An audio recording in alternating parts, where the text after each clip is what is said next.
सर्वज्ञ श्री चक्रधर स्वामी की जय। पुढे सरका ना तुम्ही भगिनींनो, पुढे सरका आणि असं सरळ रेषेत बसा लाईनीत। या पुढे बसा, बसत आहे बसा।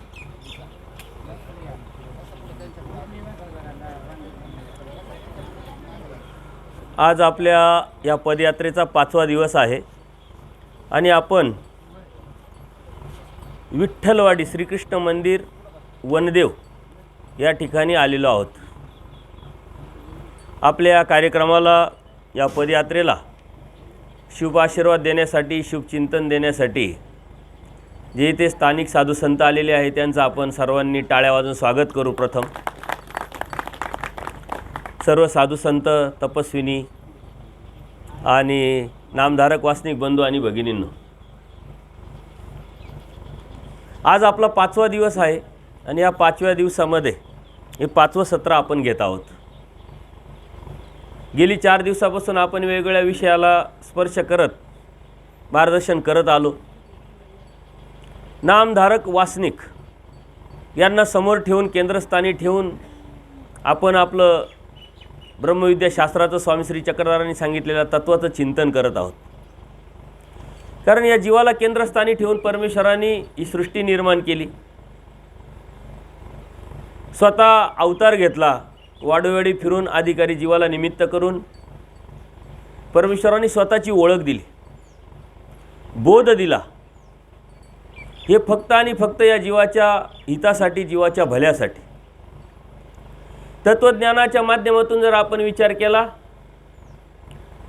स्वामी श्री चक्रधरांनी सांगितलेलं तत्वज्ञान अनादीचे व नित्य 4 पदार्थ, जीव, देवता, प्रपंच आणि परमेश्वर यावरती आधारित आहे। जीवाला केंद्रस्थानी ठेवून प्रथम परमेश्वरांनी जीवाला जीव सांगितला, जीवाला जीव समजावला। म्हणून प्रथम आपण आपल्याला समजून घेणं या आपल्या अध्यात्म प्रवासातला हा पहिला टप्पा आहे। आपण आपल्याला समजून घेतल्यानंतर, जाणून घेतल्यानंतर, लक्षात आल्यानंतर आपल्यापेक्षा श्रेष्ठ कोण आहे, देवता सामर्थ्याच्या माध्यमातून, पंचप्रकाराच्या माध्यमातून त्या देवतेला समजून घेणं, त्याचे कार्यकारण स्वरूप लक्षण समजून घेणं आणि त्यातून बाहेर पडणं, त्यातून तुटणं। कारण एखाद्या गोष्टीला आपण समजून घेतल्यानंतर त्याविषयी जी असलेली भीती आहे, न्यूनगंड आहे, विनाकारण विकल्प आहे, गैरसमज आहे, तो आपला निघून जातो। एखादी गोष्ट माहीत नसेल तर आपल्याला गैरसमज असतो, भीती असते, न्यूनगंड असतो, त्यापासून एक सुरक्षित अंतर आपण ठेवण्याचा प्रयत्न करतो आणि त्यामुळे आपल्या मनामध्ये, आपल्या बुद्धीमध्ये एक भीती पण निर्माण झालेली आहे। आणि म्हणून देवतेला समजून घेणं अत्यंत महत्त्वाचं आहे। आपणही आपल्या भ्रमात अडकलेलो आहे, आपल्याला आपण समजून घेणं अत्यंत महत्त्वाचं आहे। स्वामी श्री चक्रधरांनी मोक्षाच्या व्याख्येमध्ये आत्मज्ञाने मोक्ष हे तत्त्व सांगून आपण आपल्याची ओळख करून घेणं, आपला जीवन प्रवास समजून घेणं, लक्षात घेणं हाच मोक्ष आहे। आपल्या पक्षकारांनी ज्या टीका लिहिल्या, सर्वात मोठी टीका आत्मज्ञाने मोक्षाची आहे। एक एक दोष आपण आपल्यातून काढणं आणि गुणाच्या बाजूने आपला जीवन प्रवास करणं म्हणजेच मोक्ष आहे। त्यानंतर आपण ज्यात अडकलेलो आहोत, जो प्रपंच आहे, अष्टधा प्रकृतीचा प्रपंच, त्या प्रपंचामध्ये त्या प्रपंचाचं महत्त्व, कार्यकारण स्वरूप लक्षण समजून घेणं आणि यातून बाहेर पडणं, यासाठी आपण सतत या 4 पदार्थाच्या तत्त्वज्ञानाच्या माध्यमातून स्वतःचा आध्यात्मिक प्रवास सातत्यपूर्ण, प्रयत्नपूर्ण करत राहणं म्हणजे धार्मिकता आहे। आणि सांगत असताना परमेश्वराने सर्वात शेवटी स्वतःची ओळख दिलेली आहे। वास्तविक या जीवाला परमेश्वराची प्राप्ती करून द्यायची आहे, स्वतःचा आनंद जीवाला द्यायचा आहे। या निरानंद जीवाला परमेश्वराला स्वतःचा आनंद देऊन या जीवन मुक्तीच्या प्रवासाला न्यायचं आहे, मुक्त करायचं आहे। परंतु तरीही परमेश्वरांनी जीवाला जीव सांगत असताना देवता सांगितला, प्रपंच सांगितला आणि शेवटी स्वतःची ओळख करून दिलेली। जर यदाकदाचित आपल्या तत्त्वज्ञानामध्ये परमेश्वराची ओळख दिली असती आणि जीवाला सांगितलं असतं की तुला मला प्राप्त करायचं आहे अशी अशी आचार प्रणाली आहे, अशी अशा त्याग प्रणाली आहे, असं असं तत्त्व आहे, सिद्धांत आहे, आणि करायला सुरुवात करत तर आपण अनेक संभ्रमावस्थेत अडकलेलो असतो, भ्रमात अडकलेलो असतो. परंतु ती संभ्रमावस्था निघून जावी, ती शंका, तो गैरसमज, ते अज्ञान आपल्या मनातून निघून जावं म्हणून देवता वर्ग आपल्याला सांगितलं आहे, अन्याची व्यावृत्ती केल्याशिवाय पराची प्रतिष्ठा होत नाही. जोपर्यंत देवता आपण समजून घेत नाही तोपर्यंत परमेश्वर आपल्याला लक्षात पण येत नाही. आणि म्हणून अन्यवृत्तीच्या माध्यमातून स्वामी श्री चक्रधरांनी आपल्याला अत्यंत सोपं, सरळ आणि स्पष्ट असं तत्त्वज्ञान सांगितलेलं आहे. आणि स्वामी श्री चक्रधर सांगतात, या 4 पदार्थाव्यतिरिक्त, जाणण्याव्यतिरिक्त काही जाणणं नाही असे म्हटले. कारण ज्या वेळेस स्वामी श्री चक्रधर तत्त्वज्ञान सांगताय, सद्भक्तांना निरूपण करताय, त्यावेळेस महादाईसा देवाला सांगते, औसा देवाला म्हणते की दास्य आचार्यांना, ज्ञानय आचार्यांना आणि सर्व काही आचार्यांना, तर मग आम्ही काय करावं? त्यावेळेस देव म्हणतात, बाई तुम्ही दास्यमोचक, हे दास्यमोचक माध्यमातून आपण या स्वामी श्री चक्रधरांचे, परमेश्वराचे दास आहोत. दास होणं पुरे नाही का? आपण दास आहोत या पद्धतीनं जरी राहिले तरी तुम्ही खूप काही समजून घेण्याची आवश्यकता नाही. परंतु ते दास होण्यासाठी सुद्धा ज्ञानाची गरज आहे. दास होण्यासाठी लवचिकता, नम्रता आपल्यामध्ये येण्यासाठी आपल्याला प्रत्येक गोष्टीची जाण असणं अत्यंत गरजेचं आहे. देव म्हणतात, जीव जाणता, देवता जाणता, प्रपंच जाणता, परमेश्वर जाणता. मग या व्यतिरिक्त काही जाणणे असे म्हटले. म्हणून ह्या कार्यकारण स्वरूप लक्षणाच्या माध्यमातून 4 नित्य व अनादीचे जे पदार्थ परमेश्वराने सांगितले ते समजून आपण घेतलं तर आपण खूप काही समजून घेतलं. आणि सर्व तत्त्वज्ञान स्वामी श्री चक्रधरांनी आपल्याला या 4 पदार्थावरती सांगितलं आहे. जीव आहे, कुठं होता, त्याला निमित्त करून परमेश्वराने काय काय केलं, मायेला प्रवृत्ती होऊन काय काय करायला लावलं, मायेच्या तमातून या जीवाला काढल्यानंतर त्या जीवाला सामर्थ्य देऊन त्या जीवानी काय काय केलं, त्याच्यामध्ये काय गुण आहे, काय दोष आहे, हे सर्व सांगितलं. आणि त्या जीवानी कसा आचार करावा, कसा त्याग करावा, कसा धर्म सांभाळावा, कसा धार्मिकता सांभाळावी, हे पण सांगितलं. म्हणजे जीवासाठी सर्व काही सांगितलं आहे. परंतु त्यात कशा कशात त्यांनी अडकू नये यासाठी त्यांनी देवता पण सांगितलं, प्रपंच पण सांगितला. आणि ज्याला आपल्याला प्राप्त करायचं आहे त्या परमेश्वराने त्या स्वतःची ओळख पण दिली. परंतु परमेश्वराला आपण ओळखणं एवढं सोपं नाही आहे. परमेश्वर परमेश्वर जाणीजे, परमेश्वर परमेश्वर पाविजे. परमेश्वराकडूनच परमेश्वर जाणवल्या जातो. बोध आणि बोधशक्ती परमेश्वराकडूनच येत असते. आपल्यामध्ये तेवढी ताकद नाही आहे, आपल्यामध्ये तेवढी योग्यता नाही आहे, पात्रता नाही आहे की आपण परमेश्वराला जाणू शकतो आणि परमेश्वराला प्राप्त करू शकतो. परंतु दया, माया, कृपा करुणेने भरलेला हा परमेश्वर अयोग्य जीवाला स्वतः योग्य करून स्वतःची ओळख देतात, स्वतःचा बोध देतात, जाणीव करून देतात. आणि मला प्राप्त करायचं असेल तर तुम्हाला काय काय करावं लागेल याच्या अटी शर्ती पण सांगतात. आता एवढं स्पष्ट आणि पारदर्शकपणे धर्मतत्त्वज्ञान परमेश्वराने आपल्यापुढं मांडलेलं जरी असलं तरी आपल्याला जो भ्रम झालेला आहे त्या भ्रमातून आपण आजही तुटलेलो नाही.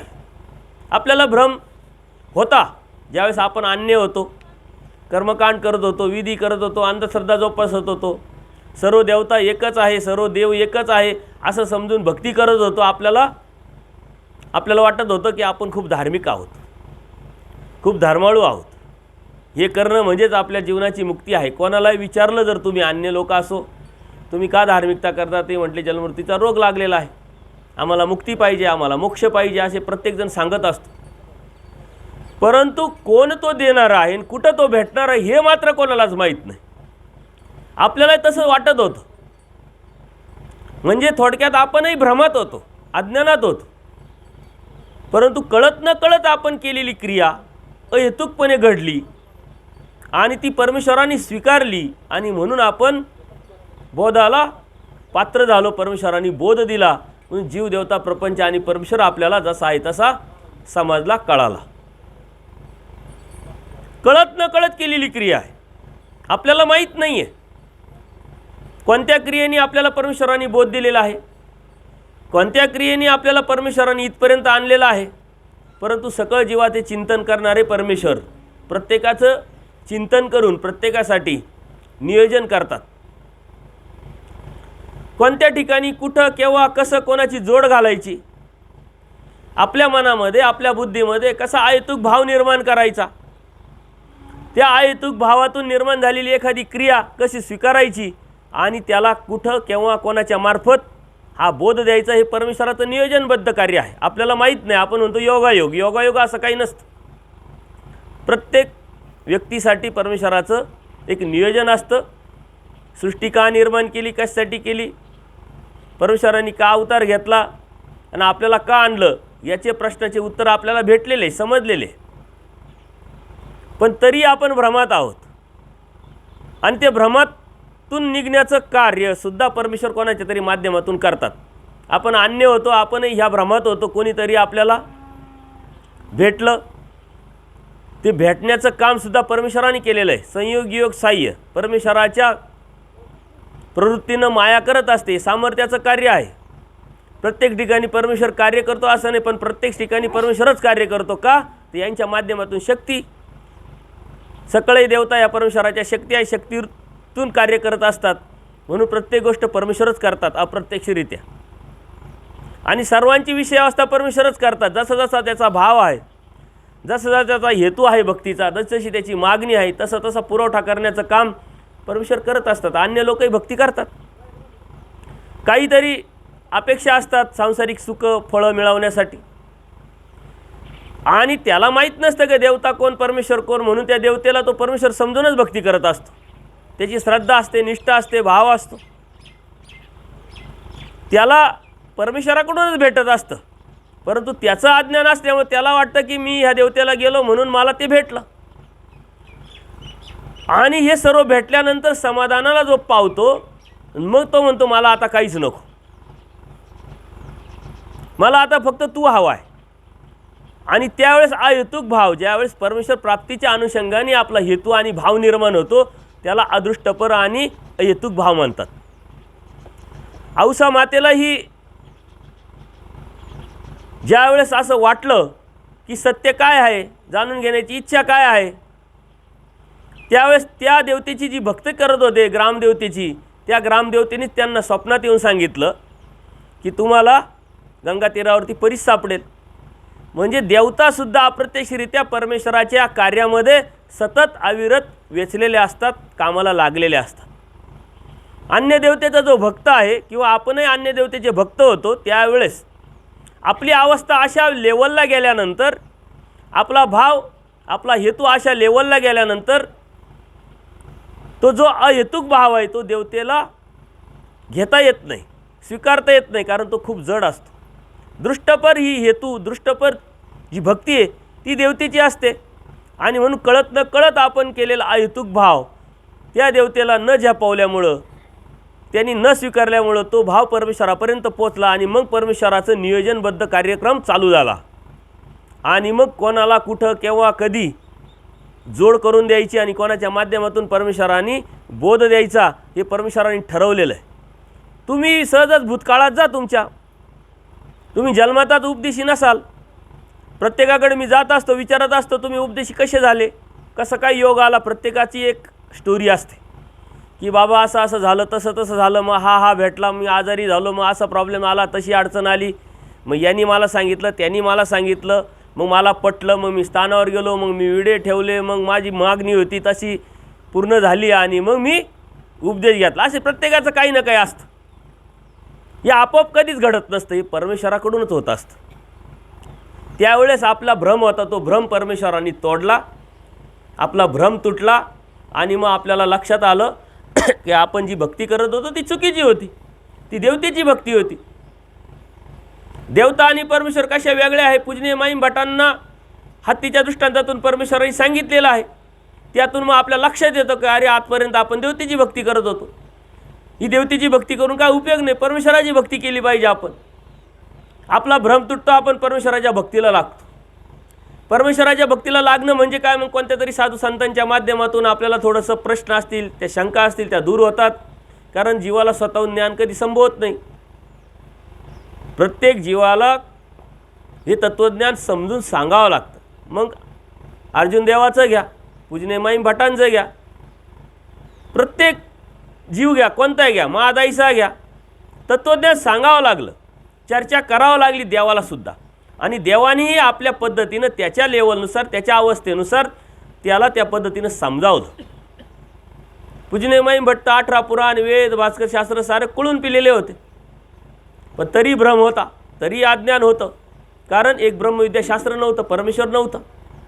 परमेश्वर कोण, देवता कोण यातला फरक माहीत नव्हता. तेही भ्रमात होते. अर्जुन देवही भ्रमात होते. श्रीकृष्ण महाराजांना ते काय परमेश्वर म्हणून बघत होते का? नाही.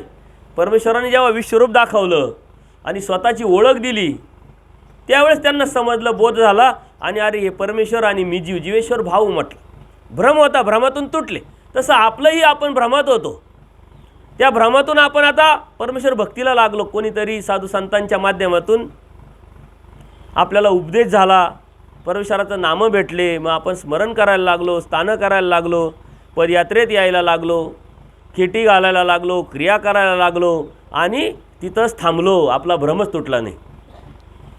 हे भ्रम प्रत्येकाला झालेले असतात, परंतु एका भ्रमातून दुसऱ्या भ्रमात, दुसऱ्या भ्रमातून तिसऱ्या भ्रमात हे आपण गेलो पाहिजे. आपण जात नाही. आपला प्रवास आपण थांबवलेला आहे. आपल्याला वाटतं अरे देव भेटला, देव समजला, देव कळाला, देवाचं नाम झालं, आपण आता स्थानं करायला लागलो, क्रिया करायला लागलो, नाम भेटलं, स्मरण करायला लागलो, देव भेटला.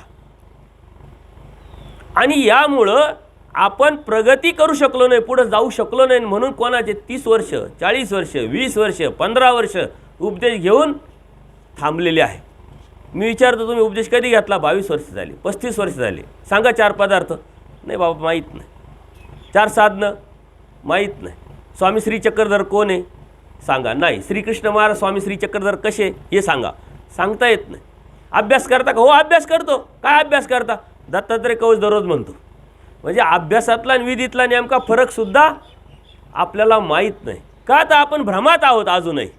मग कधीतरी कोणीतरी नामधारक वासनिक असेल, साधू संत असतील, आपली अवस्था थोडी बदलली, तिथंसुद्धा आपण क्रिया करतो. त्यावेळेस क्रिया केली, आयतुक भाव निर्माण झाला, त्या आयतुक भावाने केलेली क्रिया परमेश्वरापर्यंत पोचली, आणि कोणाला तरी निमित्त करून परमेश्वरांनी आपल्याला बोध दिला. आता इकडं आल्यानंतरही आपण क्रिया करायला लागलो, आणि त्या क्रियेतून परत योग्यता वाढली, विधीने विधीस्फूर्त संस्कार लागले, आपल्याला आवड लागली, आणि त्यातून त्या क्रियेतून आपण परत योग्यता वाढल्यामुळं परत तुम्हाला मला कोणीतरी भेटलं का ज्याला 4 गोष्टी माहिती आहे.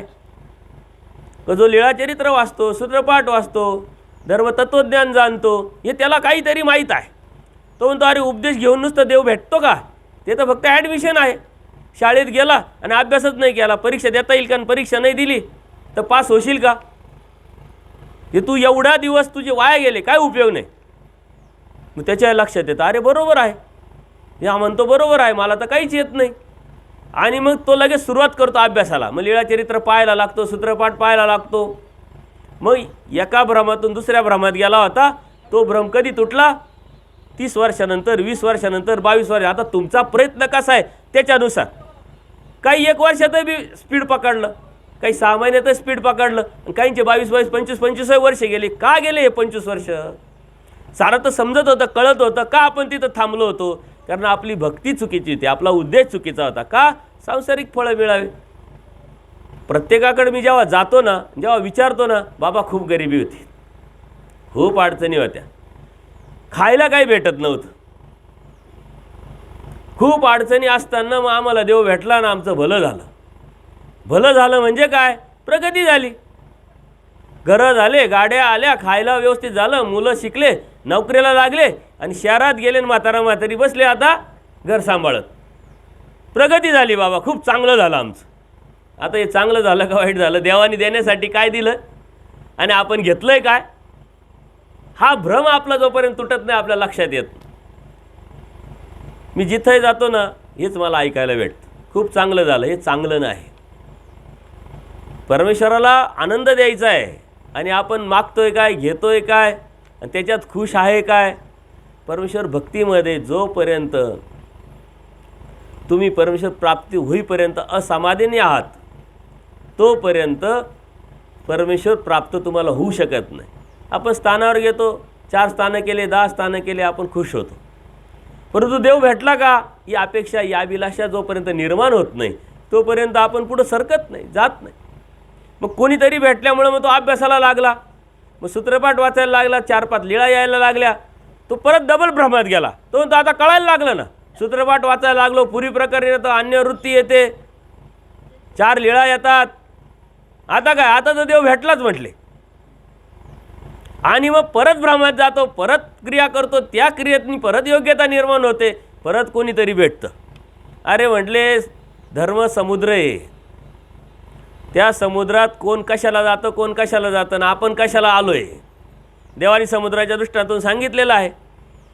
कोण कशासाठी व्यापाराला जातं, कोणी शिंपले गोळा करतं, त्यातूनच संसार चालवतो, कोणी तेल काढतं, कोणी वायू काढतं, कोणी मच्छीमारी करतं, आहे की नाही, आजही बी दिसतं की नाही आपल्याला. परंतु एक असा असतो का तो म्हणतो समुद्र यात काय नसेल, तो अत्यंत खोल जातो, आतमध्ये जातो, त्याला अनमोल रत्न असं भेटतं. ते रत्न घेऊन तो राजाकडे जातो, तो राजा म्हणतो तुला किंमत द्यायची तर आता कोणाला तरी आणावं लागेल, याची किंमत ठरवावं लागेल. आणि ही किंमत ठरवण्यासाठी तो रत्न, हिरे, माणिक, मोती, जवाहीर जो असतो, जो ज्याला 4 गोष्टी कळतात त्याला बोलवतो, आणि तो ते बघितल्यानंतर तो राजाला म्हणतो की अनमोल रत्न, याची किंमतच होत नाही, याची किंमत करेल तर जीभ जडेल म्हटले, जीभ जडेल म्हटले. मग आता किंमत करता येत नाही, त्याच्यामुळे विकता येत नाही, विकल्या नाही मुळे पैसे घ्यायचा विषय नाही, परंतु त्याच्यावर जी ओवाळणी पडते, लोक म्हणतात अनमोल रत्न आपण घेतला तर येणार नाही, पण चला काहीतरी करा याची पूजा, त्याच्यातूनच त्याचं चालतं. तसं आपलं झालेलं आहे. आपल्याला दिलं आहे अनमोल रत्न, बोध, बोध म्हणजे अनमोल रत्न आहे. परमेश्वराच्या या समुद्राच्या व्यापारामध्ये, म्हणजे परमेश्वराच्या ह्या आनंदाच्या मिशनमध्ये, आनंदाच्या व्यापारामध्ये आपल्याला देवानी तर बोध देऊन आपल्याला आपली किंमत सांगितली, पण आपल्याला आपली किंमतच कळाली नाही. का तर आपल्याला अजून जवाहीरच भेटला नाही. खणखणून ठोकून सांगणारा, आपल्याला किंमत सांगणारा, आपली अनमोल अशी किंमत आहे दाखवणारा आपल्याला भेटला नाही. म्हणून आजही आपण भ्रमात आहे. 4 लीळा आल्या, 4 सूत्र आले, बऱ्याच गोष्टी कळायला लागल्या, आणि मग आपल्याला देव भेटला, हा भ्रम निर्माण झाला. परंतु परत कोणीतरी भेटतो की अरे बाबा, कळत न कळत केलेल्या क्रियेचं एवढं मोठं फळ आहे, नुसतंच बोध झालास, नामस्मरण करतोय, ठीक आहे, परंतु ते आज्ञास वश करून उपयोग नाही, अभ्यास करावा लागेल. मग अभ्यास करतो बाबा मी, मग अभ्यास करावा लागेल, नुसतं अभ्यासाने मग देव होईल काय? कारण देवानी ज्ञानमोचक सांगितले. ते ज्ञानमोचक म्हणजे काय? जसं आता एखादा मुलगा शाळेत जातो आणि तो म्हटला 365 दिवस मी एकही दिवस दांडी मारली नाही, शाळेत आलो म्हणजे आलो, तुम्ही शिकवलं मी शिकलो, आणि तो पेपरलाच बसला नाही, मग आता होईल का पास? त्या शिक्षकाला पुढच्या वर्गात त्याला देता येईल का? नाही. आपण आता शाळेत तर येतोय, अभ्यास तर करतोय, जाणून तर घेतोय. परमेश्वरांनी सूत्रपाठ, लीळाचरित्र, दृष्टांतपाठ हा सिलेबस आपल्याला दिलेला आहे मुक्तीचा. कैवल्यदानाची डिग्री मिळवण्यासाठी परमेश्वरांनी आपल्याला शाळेत ॲडमिशन पण दिलेलं आहे, आणि त्या ॲडमिशनला आपल्याला 5 पैसे भरावे नाही लागले. 5 पैसे भरावं लागले नाही, कुठं जावं लागलं नाही, वशिला लावावं लागला नाही, घरपोच ॲडमिशन भेटले. त्याच्यामुळे आपल्याला किंमत नाही आहे. आणि ही ॲडमिशन घेतल्यानंतर आपण जे अभ्यास करतोय तो अभ्यास पण करायला लागलो आहे, आणि अभ्यासातूनच आपल्याला देव भेटेल असा भ्रम निर्माण झाला. पण परीक्षा दिल्याशिवाय परीक्षेतून पासच होता येत नाही. मग ही परीक्षा कशाची आहे? ही परीक्षा आहे त्यागाची, या भ्रमातून निघण्याची. हा त्याग कोणता आहे? चला कपडे घालून लगेच त्याग करू असं आहे का? नाही. क्षणोक्षणी त्याग. तुम्ही या अवस्थेत काय करू शकता, हा त्याग. जिज्ञासा करून, धर्म काढून मला काय करता येऊ शकतं, परंतु आपला हा भ्रम तुटतच नाही. याचं कारण का? की आपण वेगळ्या रस्त्याने निघालो आहे. आपल्याला यायचं होतं श्रीकृष्ण मंदिर, वनदेव, विठ्ठलवाडी, आणि आपण दुसऱ्याच रस्त्याने चालत राहिलो. कितीही तास तुम्ही चालत राहिले असते तर हे आलं असतं का? परमेश्वराचा रस्ता आपल्याला शोधावा लागेल, जाणून घ्यावा लागेल. माहीत नसेल तर विचारावं लागेल. आपण जर प्रवास करत असताना एखादा पत्ता आपल्याला माहीत नसेल तर आपण पत्ता विचारून घेतो की अशा अशा पत्त्यावरती मला जायचं आहे, कुठं जायचं, उजवीकडं वळायचं, डावीकडं वळायचं. मी तुम्हाला काल का परत सांगितलं होतं. आता तर अत्यंत सोपं आहे, पत्ता विचारायची गरज नाही, मोबाईल आपल्या हातात आहे. आणि काय लावतो आपण? लोकेशन लावतो. ते बरोबर घेऊन जातं. ती बाई आपल्याला बोलती उजवीकडं वळा, डावीकडं वळा, सरळ जा, 100 मीटरवरून डावीकडं वळा, सर्व सांगत असते. आता ह्या ॲपमध्ये स्वामी श्री चक्रधरांचं लोकेशन जर आपल्याला भेटलं तर परमेश्वर भेटेल आपल्याला, पण आपल्याला लोकेशनच भेटू नाही राहिलं. नेमकं लोकेशन आपलं बिघाडलं आहे. आपला मोबाईल जो आहे ना बिघाडला आहे, लोकेशन सापडू नाही राहिलं आपल्याला. आणि मग लोकेशन सापडत नाही म्हणून आपण काय करतो आहे, इकडं जाय तिकडं जा, इथं भेटेल का तिथं भेटेल का तिथं भेटेल, ही शोधणी चालू आहे. लोकेशन मात्र काम करत नाही. कधीतरी होतं बघा आपलं लोकेशन. काल आम्ही येत असताना काही गावांची इथं नाव टाकायचे, ज्या गावाला लागायचं ते 400 किलोमीटर सांगायचं, 500 किलोमीटर सांगायचं. मग परत मोबाईल बंद करायचा, परत फोन करायचा की हे सांगताय 5 किलोमीटर आहे आणि इथं काय गडबड आहे का. तर आपला पत्ता चुकतो, काहीतरी टाकणं चुकतं आहे आपलं, लक्षात येत नाही. एक नंबर जरी मोबाईलचा चुकला तर तो नंबर कुठं लागेल याची गॅरंटीच नाही. एक शब्द चुकला तर ते कुठलं लोकेशन दाखवल हे आपल्याला सांगता येत नाही. अचूकता पाहिजे. अचूक बरोबर तोच नंबर जर टाकला तर योग्य व्यक्तीला बरोबर फोन लागतो. तसं अचूकता धर्मामध्ये अत्यंत गरजेची. थोडीही चुकामुक झाली का लगेच आपण पुढचे कुठं जाऊ शकतो. हे जे मिलिटरीमध्ये हे प्रक्षेपण करतात बघा, चंद्रावर जायचं आहे किंवा काही ग्रह असतात, त्याचं अचूक लक्ष असतं आणि अत्यंत कॉम्प्युटराईज, अत्यंत परफेक्ट असतं. एक केसा इतकं जरी त्यांचं लक्ष चुकलं ना, हजारो किलोमीटर ते टार्गेट दुसरं पकडतं, हजारो किलोमीटर. एवढी अचूकता त्याच्यामध्ये असायला पाहिजे. आपल्या अध्यात्मामध्ये परमेश्वराने ही अचूकता ज्ञानाच्या माध्यमातून दिलेली आहे आपल्याला. परंतु आपल्याला लोकेशन का सापडत नाही, तर आपला रस्ता चुकतोय याचं चिंतन मात्र आपण कधीच करत नाही. जर यदा कदाचित आपण योग्य रस्त्याला असेल तर आपल्यामध्ये आत्मविश्वास असायला पाहिजे. देव भेटेल मला, देव मिळणार आहे मला, असा भाव असला पाहिजे. आपला आत्मविश्वास असेल तर डोळ्यात डोळा घालून बोललं पाहिजे की मला देव भेटणार आहे आणि मला देव मिळवायचा आहे. कारण देव मला समजला आहे, कळाला आहे, देवाने मला ॲड्रेस दिलेला आहे, लोकेशन दिलेलं आहे, ते लोकेशन बरोबर मला घेऊन जाणार आहे. परंतु कोणामध्ये आत्मविश्वास नाही. ते म्हणता काय सांगावं बाबा, असल जोड, असल देवाची इच्छा, असल अधिकार तर होईल. आता आपल्याला अनाधिकारामुळं आपल्याला देव भेटला आहे का, आपण सर्वाधिकारी आहोत म्हणून देवाने सांगितले जीव तर सर्वाधिकारी, म्हणजे प्रत्येक जीव सर्वाधिकारी आहे. सर्वाधिकारी याचा अर्थ काय की परमेश्वर प्राप्ती करण्या इतपत योग्य. जर परमेश्वर प्राप्त जो करू शकतो तर तो बाकीचं काही प्राप्त करू शकतो, कारण त्याच्या पलीकडं काही चॅलेंजच नाही, त्याच्याकडे पलीकडं कुठं आव्हानच नाही आहे. त्या परमेश्वराच्या पलीकडं कोणी नाहीच आहे. आणि मग त्याला तुम्ही मिळू शकता तर त्याच्या अलीकडचं आहे काय तुमच्यासाठी, तर ते गौण आहे, छोटं आहे. परंतु तरीही परमेश्वराने आपल्याला नाव दिलं, पत्ता दिला, सिलेबस दिला, अभ्यासक्रम दिला, ॲडमिशन दिलं, तरीही आपल्याला देव का भेटत नाही आणि देव मिळेल की नाही शंका का येत नाही, हा प्रश्न का पडत नाही, दुःख का निर्माण होत नाही, तर आपण अजूनही भ्रमात आहोत. भ्रमातून निघाल्याशिवाय परमेश्वरापर्यंत आपण पोचू शकत नाही. मग कोणीतरी आचारवंत भेटतो आपल्याला, म्हटलं नुसता अभ्यास करून उपयोग नाही, आचार करावा लागेल, त्याग करावा लागेल. मग म्हटले असं असतं काय, मला वाटलं सारं लीळाचरित्र माझं वाचन झालं, 2 वेळा नाही 4 वेळा झालं. सूत्रपाठ मी आता दररोज वाचतो आहे. दत्तात्रय कवच पारायण मी बंद केलं, संकटहारण स्तोत्र बंद केलं, चिंतामणी स्तोत्र बंद केलं, हेतुक विडे वाहनं बंद केलं, चिट्ट्या घालणं बंद केलं, कर्मकांड बंद केलं, अंधश्रद्धा बंद केली, अमावस्या पौर्णिमा पाळणं बंद केलं. आता देव भेटला 100%. कारण त्यापूर्वी आपण भ्रमात होतो ना, त्याच्यातच अडकलेलो होतो ना. मग कोणीतरी तत्त्वज्ञानातून सांगितलं की अरे हे धर्म नाही, एकनिष्ठ भक्ती आपली आहे आणि या एकनिष्ठ भक्तीमध्ये ह्या गोष्टी व्यभिचारात्मक आहे, त्याच्यामुळे हे करणं म्हणजे धर्म नव्हे. त्यातून मी बाहेर पडलो आहे आता, मग मला देव भेटला का, मग मी सारं बंद केलं. आता बरेच लोक म्हणतात बाबा एक काहीच करत नाही, आजपर्यंत आम्ही काही केलंच नाही, किती अडचणी हो, लोकांनी किती सांगितलं हे करा ते करा, अजिबात करत नाही. मग अजिबात करत नाही, आता देव भेटेल हा भ्रम त्याला निर्माण झालेला आहे. अभ्यास करायला लागला आहे, वाचायला लागला आहे, परंतु तरीही तो भ्रमात आहे. कोणीतरी आचारवंत भेटतो म्हटले त्याग करावा लागेल, आचार करावा लागेल. मग आचार हा आमचा थोडी विषय आहे, आचार साधू संतांचा विषय. त्यांनी आचार करावा, कारण त्यांना देव मिळवायचा, आम्हाला थोडी देव मिळवायचा आहे. देव मिळवायचा आहे, त्यांनी आचाराचा विचार करायचा आहे. मग आता या अवस्थेमध्ये आम्ही काय आचार करावा, कसं काय आचार करावा. जिज्ञासा करू शकत नाही का हा आचार, याला काही पैसे लागतात का.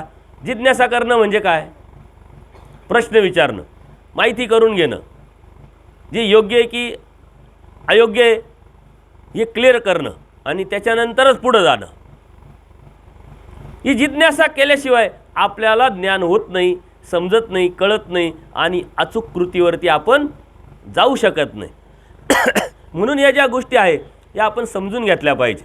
मग आचाराच्या बाबतीत आपण विचारच करत नाही, इतका मोठा भ्रम आहे आपल्याला की तो विषय आपल्यासाठी नव्हे. परंतु कितीतरी सत्संग माझे यूट्यूबवरती गेल्यानंतर तुमच्या लक्षात येतील की सूत्रपाठात जर आपण गेलो, आचार मालिकेच्या माध्यमातून आपण बघितलं तर 50% वचनं तुम्ही या नामधारक वासनिक अवस्थेतसुद्धा पास करू शकतात. आणि पूर्ण सूत्रपाठाचा, तत्त्वज्ञानाचा, आचारा विचाराचा विचार केला तर 10% सूत्र आजही तुम्ही पाळू शकतात. कितीतरी सूत्र पाळू शकतात. पण आज विचारच करत नाही तुम्ही. हेतुकाचा विचार करत नव्हते म्हणजे बाबा कोणी सांगितलंच नाही. अरे विचारलंच नाही तर सांगणार कसा? स्वामी श्री चक्रांच्या सन्निधानात आचार्य होते ना, महादाईसा होत्या. जेव्हा अशी एक वेळ आली की महादाईसांनी देवाला विचारलं का ज्ञानाच्या पाठी प्रेम होतं का? म्हटले होतं. महादाईसाला विशेष वाटलं, वेगळं वाटलं, काहीतरी सापडल्याचा आनंद झाला आणि पळत पळत आचार्यांकडे गेली. म्हटले भटो, ज्ञानाच्या पाठी प्रेम भेटतं. म्हणले तू म्हणती का देव म्हणतात? बघा कन्फर्मेशन. आचार्यांना माहीत नव्हतं का की ही मनाचं काही सांगणार नाही, हिनं देवालाच विचारलं असेल आणि देवानेच सांगितलं असेल. परंतु कन्फर्मेशन पाहिजे, क्लिअरिफिकेशन पाहिजे. म्हटले देव म्हणतात. लगेच बरं देव म्हणतात विश्वास ठेवला का? नाही, देवाला विचारायला आले. देवा तुम्ही असं असं म्हणता? हो म्हणे. म्हणजे आजपर्यंत सांगितलं नाही. म्हणले तुम्ही विचारलं नाही. म्हातारी चर्चक विचारत असते म्हणून मी सांगत असतो. तसंच आपलं झालेलं आहे. प्रत्येक नामधारक वास्तविकांमध्ये या तक्रारी, कोणी सांगितलंच नाही बाबा, कोणी भेटलंच नाही. अहो भेटत होते पण तुम्ही खेटत होते, तुम्ही भेटतच नव्हते. भेटल्यानंतर साधू संत हे चालता बोलते विद्यापीठ आहे.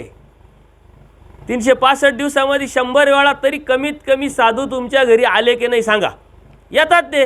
कोणत्या हेतूने आले, कोणत्या भावाने आले याच्याशी काही मतलब नाही आपल्याला. पण तुमचा भाव काय आहे? तुमची जर भूक असेल, तुमची जर वासना असेल तर तुम्ही काय कराल? 2 दंडच घालाल. बाबा हा हे कसं आहे, ते कसं आहे, एखादी लीळा सांगा, एखादं सूत्र सांगा, काहीतरी सांगा. पण आपल्याला वेळ नसतो आणि बाबांना वेळ नसतो. आपण बाबांना आल्या पावली पायात ते घरात पाय, दारात पाय. पण बाबा तुमचं पुढचं काय नियोजन आहे?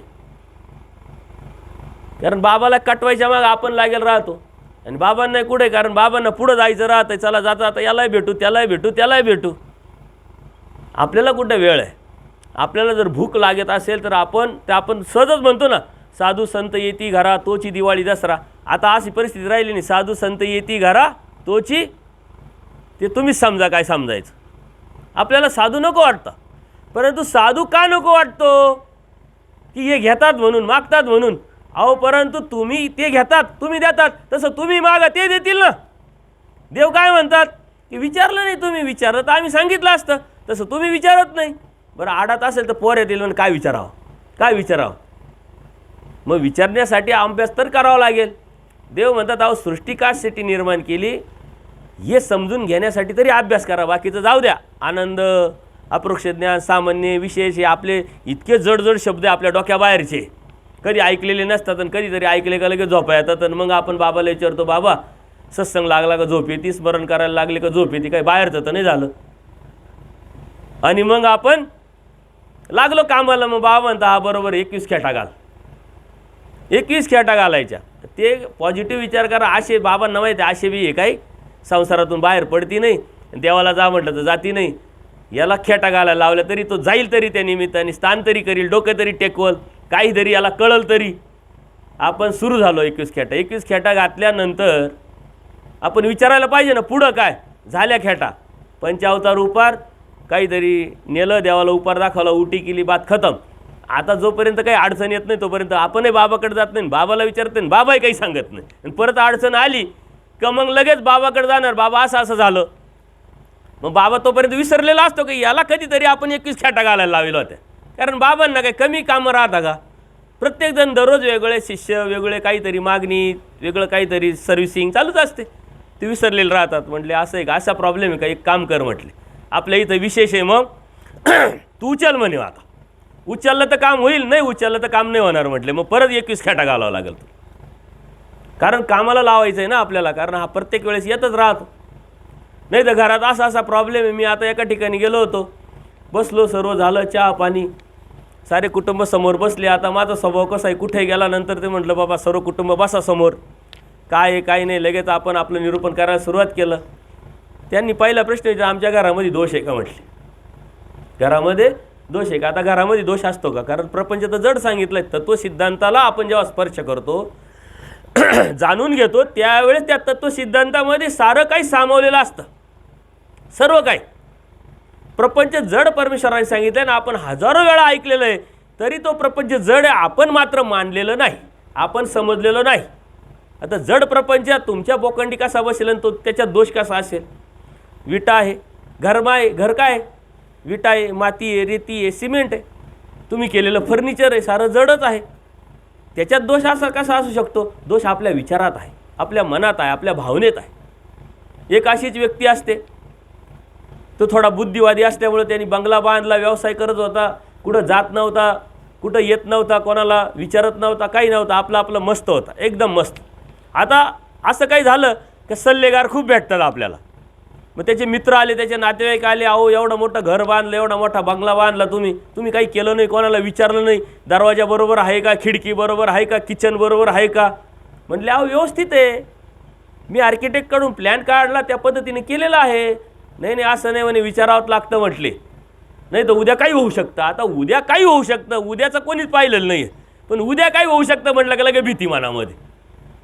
डॉक्टरने एकदा सांगितलं का, बघा तुम्ही तुमच्या जबाबदारी तुमच्या पेशंटला न्यायचं तर न्या, आम्ही जबाबदारी घेणार नाही, का लगे आपण घाबरतो. हा भीतीचा बिझनेस चालू झाला लगेच.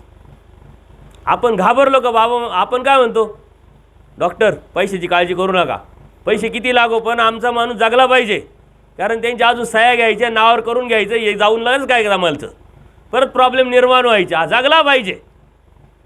मग डॉक्टर म्हणतो याच्यासाठी तर तुम्हाला भीती घातली, आता मग जगला पाहिजे ना, मग चालू द्या, मग आहे की नाही. हा भीतीचा बिझनेस आहे. डॉक्टरकडे गेले तसंच, पोलिसांकडे गेले, पोलिसांना म्हटलं ना असं असं झालं, अरे खूप अवघड आहे, एवढे कलम लागतील, तेवढे कलम लागतील, तू गेला 2-4 वर्षासाठी आतमध्ये.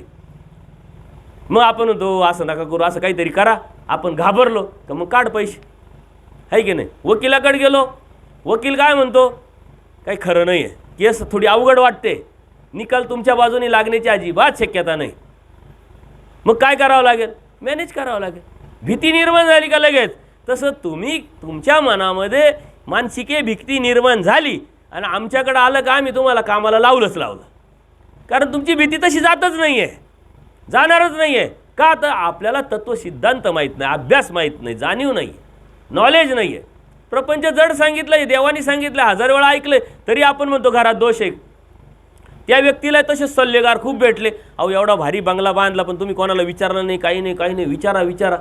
तोही वैतागला, तो म्हणे ठीक आहे बाबा एकदाची खटखट मिटू म्हणे. मग त्यांनी मित्राला विचारलं, नातेवाईकाला विचारलं, म्हणले शहरात म्हणे एक वास्तू विशारद आहे म्हणे, तो एकदम तंतोतंत योग्य पद्धतीने सल्ला देतो आणि घर कसं बांधावं, कोणत्या पद्धतीने बांधावं, कोणतं कुठं असावं, कोणतं कुठं असावं, कोणतं तोंड कुठं असावं, कोणतं काय असावं, हे तो सर्व सांगतो म्हणले. असं आहे का, चालेल म्हणे. आता काय तुम्ही म्हणता जे, आम्हाला तर प्रॉब्लेम काहीच नाही, परंतु म्हणताय तुम्ही. तो वैतागला, तो गेला त्या व्यक्तीला आणायला, त्याची अपॉइंटमेंट घेतली, फीज विचारली, मग ती गेल्यानंतर भेटले, चर्चा झाली. आता त्याचा बिझनेस आहे, तो कशाला नाही म्हणेल, तो म्हणे चला. त्याच्याच गाडीत बसून तो आता शहरातून याच्या गावाकडे निघाला, याचा बंगला पाहायला. कारण बंगला योग्य आहे का काय पाहायला लागेल ना, न घेता पैसा कसा भेटणार. मग तो जायला लागला. आता जायला लागल्यानंतर हा ड्रायव्हिंग करत असताना हळूहळू गाडी चालवत होता आणि हा वास्तुविशारद हा बारीक लक्ष देऊन त्याच्याकडे लक्ष पण देत होता, कारण तो बुद्धिवादी चाललाय, यांनी कोणाला ओव्हरटेकच केलं नाही. कोणी बाजूला आलं का लगेच तो म्हणायचा जाऊ द्या तुम्ही. फार मोटरसायकलवाले, रिक्षावाले, सायकलीवाले पुढं चालले, हा चाललाय मस्तपैकी. याला काय वाटलं की हा घाबरतोय का काय गाडी चालवायला, नवीन ड्रायव्हिंग आहे काय. त्याच्यानंतर त्याच्या हे लक्षात आल्यानंतर शाळेतले मुलं रस्त्यावरती येऊन उभे होते, यांनी गाडी थांबवली. तो गाडीतूनच म्हटला, बेटा जा तू पहिले, मी नंतर जातो. मग ते मुलं गेले, ते पुढं चालले. पुढं गेल्यानंतर काही रिक्षा आली, गाडी आली, तरी तो हॉर्न वाजवत नव्हता. हा म्हटला, अरे हॉर्न वाजवा. नको म्हणे, झाड आहे, झाडावर पक्षी आहे, हॉर्न वाजवले तर त्यांना त्रास होईल, ते उडतील, घाबरतील. काय म्हणला, काय मानसिक रुग्ण आहे का काय हा? इथं गरज नसताना हॉर्न वाजवून अजून लोक बेजार करतात. हा म्हणतो वाजवायचं नाही, वाजवलं तर काय प्रॉब्लेम नाही, उद्या गाडी खाली कोणी आलं तर. हळूहळू चालायचं. गेटजवळ गेले, बंगल्याजवळ. बंगल्याजवळ गेल्यानंतर त्यांनी गेटच्या बाहेर गाडी उभी केली शांततेने. तो उतरायला लागला, थांबा म्हणे, उतरू नका, दरवाजा उघडू नका, 2 मिनटं थांबा. त्याला म्हटलं काय करायचं बाबा, शांत. मग 2-5 मिनटानंतर त्यांनी कानोसा घेतला. तो म्हटलं आता उतरा तुम्ही. मग ते उतरले. मग गेट उघडलं, गेटच्या आतमध्ये आले. बसल्यानंतर या म्हणे, तोंड हातपाय धुवा, आपला सेन्स आहे, एक संस्कार आहे. फ्रेश केलं, चहा दिला, पाणी दिलं. समोरपैकी सर्व मोठा बंगला होता, व्यवस्थितपैकी पूर्णपणे फर्निचर होतं, गादी बसायला सर्व काही होतं व्यवस्थित. तो म्हणे, का हो मला तुम्ही कशाला बोलवलं? म्हणे काय झालं, मी बंगला बांधला, घर बांधलं, इतके नातेवाईक आले, सल्लागार इतके आले का ते म्हटले कोणाला तरी दाखवा.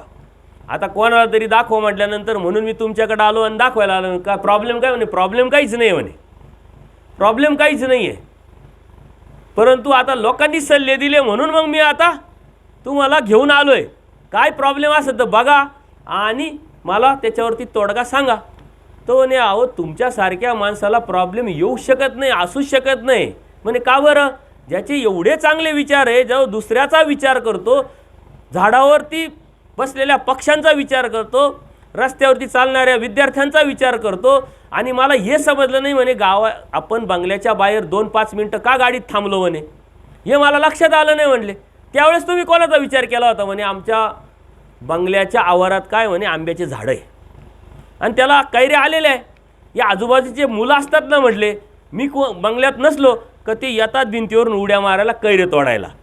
आणि आपण आलोय, हॉर्न वाजवला, दरवाजा उघडला तर ते 100% पोरं घाबरले असते, उड्या मारल्या असत्या, कोण लागलं असतं. आता त्यांना कानोसा लागला, आम्ही आलो, ते आता हळूच गेले, ते गेले, मग आपण उतारलो. जो माणूस एवढा दुसऱ्याचा विचार करतो त्याच्या घरामध्ये दोष असतो का? दोष असू शकत नाही. दोष कुठं आहे?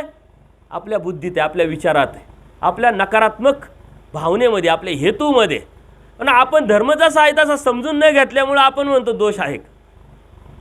दोष काहीच नसतं. एका ठिकाणी मी आत्ता गेलो पुण्यालाच, तर मी विचारलं तुम्ही काय धार्मिकता करता? म्हणे करतो, दत्तात्रय कवच करतो, या चिंतामणी स्तोत्र का. त्यांनी वाटून सुद्धा गेले. मिसेसनी चिंतामणी स्तोत्र करायचं, मिस्टरांनी संकष्टहरण स्तोत्र करायचं, मुलांनी दत्तात्रय कवच करायचं. एकाच वेळेस सारं झालं पाहिजे, रिस्कच नको अजिबात, सारं झालं पाहिजे. म्हणले कशासाठी? म्हणले आम्हाला पितृदोष सांगितलं आहे म्हणले. आणि तिथं समोर बाबा बसलेले त्यांचे. म्हणले हे कोण आहे? म्हणे वडील आहे. म्हणता वडील जिवंत असताना तुम्हाला दोष कुठून येणार म्हटले. ते अजून गेलेच नाही, ते दोष कसे काय निर्माण करतील? आपला सिद्धांत काय? पुनर्जन्म. जन्माला आलेला मनुष्य मरतो, मेलेला मनुष्य जन्माला येतो, हा सिद्धांत आहे. आणि देव स्वामी श्री चक्रधर सांगतात की माणूस गेल्यानंतर 4 कर्मफळात जातो, स्वर्ग, नरक, कर्मभूमी आणि मोक्ष. या 4 कर्मामुळे कधीतरी जातोच. एक तर माझ्या तमात असेल, नाही तर कोणत्या तरी कर्मफळात असेल, मध्ये असण्याची नाही.